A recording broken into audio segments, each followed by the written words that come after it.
നമസ്കാരം, എൻ്റെ പേര് അനൂർദേവ. ഞാൻ 9ാം തരത്തിൽ പഠിക്കുന്നു.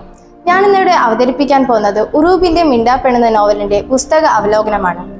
PC കുട്ടിക്കൃഷ്ണൻ അഥവാ ഉറൂബ് ഒരു പ്രശസ്തനായ മലയാള നോവലിസ്റ്റും ചെറുകഥാകൃത്തുമാണ്. ഉമ്മാച്ചു തുടങ്ങിയ നോവലുകൾക്കും രാച്ചിമ പോലുള്ള കഥകൾക്കും അദ്ദേഹം പ്രശസ്തനാണ്. അദ്ദേഹത്തിന്റെ സംഭാവനകൾക്ക് കേരള സാഹിത്യ അക്കാദമി, കേന്ദ്ര സാഹിത്യ അക്കാദമി തുടങ്ങിയ പുരസ്കാരങ്ങൾ ലഭിച്ചിട്ടുണ്ട്.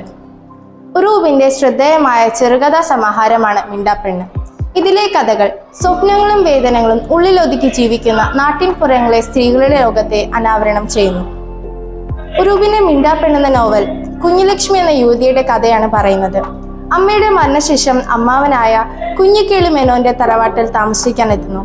ആ വീടിന്റെ 4 ചുവരുകൾക്കുള്ളിൽ ഒടുങ്ങി അടുക്കളയുടെ ഭാരങ്ങൾ മാത്രം പേര് ജീവിച്ചിരുന്ന അവൾക്ക് ഒന്നിനോടും സ്വന്തമായ അഭിപ്രായം ഉണ്ടായിരുന്നില്ല. അതുകൊണ്ടാണ് അവൾ മിണ്ടാപ്പെണ്ണെന്ന് അറിയപ്പെട്ടത്. എന്നാൽ ജീവിതത്തിൽ നേരിടേണ്ടി വന്ന കൈപ്പേറിയ അനുഭവങ്ങളും സാഹചര്യങ്ങളും കുഞ്ഞുലക്ഷ്മിയിൽ വലിയ മാറ്റങ്ങൾ വരുത്തുന്നു. ക്രമേണ അവൾ പ്രതികരണശേഷിയുള്ളവളായി മാറുകയും അനീതിക്കെതിരെ ശബ്ദമുയർത്താൻ ധൈര്യം നേടുകയും ചെയ്യുന്നു.